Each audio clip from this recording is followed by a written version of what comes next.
So how many data categories do you store, does Facebook store on the categories that you collect?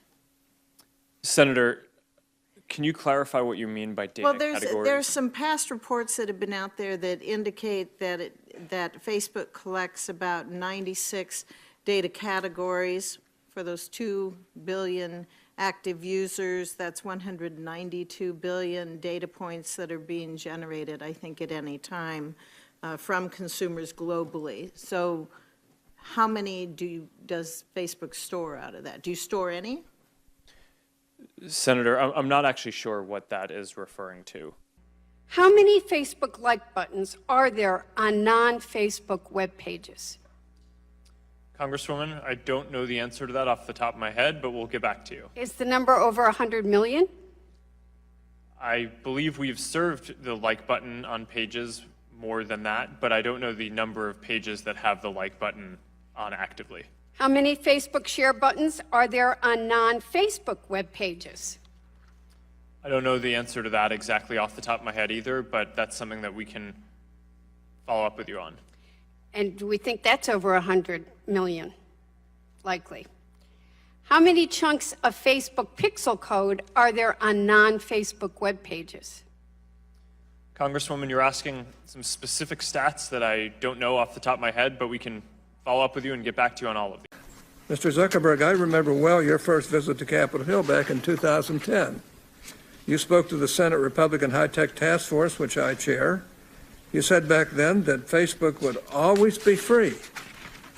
Is that still your objective? Senator, yes, there will always be a version of Facebook that is free. It is our mission to try to help connect everyone around the world and to bring the world closer together.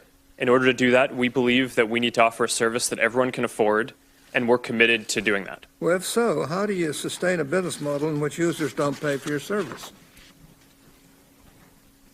Senator, we run ads. I see.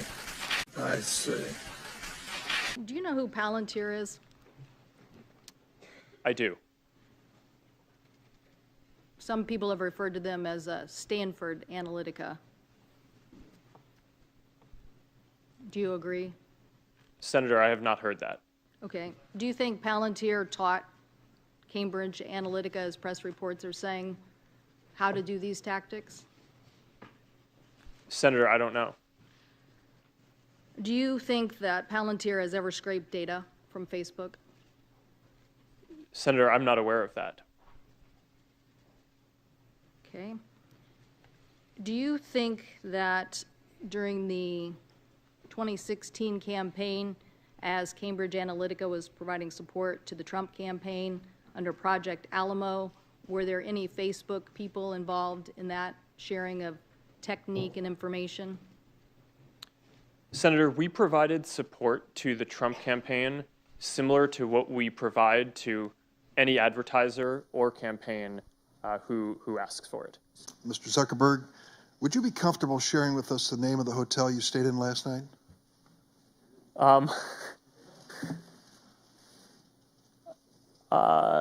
No. If you've messaged anybody this week, would you share with us the names of the people you've messaged? Senator, no, I would probably not choose to do that publicly here. I think that may be what this is all about. Here's what everybody's been trying to tell you today, and I say this gently. Your user agreement sucks. I'm going to suggest to you that you go back home and rewrite it. And tell your $1,200 an hour lawyers, no disrespect, they're good. But tell them you want it written in English, in non-Swahili, so the average American can understand. Quite a story, right? Dorm room to the global behemoth that you guys are, only in America. Would you agree with that? Senator, mostly in America. You couldn't do this in China, right? Or what you did 10 years. Well, Senator, there are some very strong Chinese internet companies. Right, but you're supposed to answer yes to this question. Okay, come on, I'm trying to help you, right? I mean, give me a break. You're in front of a bunch of... The answer is yes, okay? So thank you. And when we Was find your them, data included in the data sold to the malicious third parties? Your personal data? yes. It was.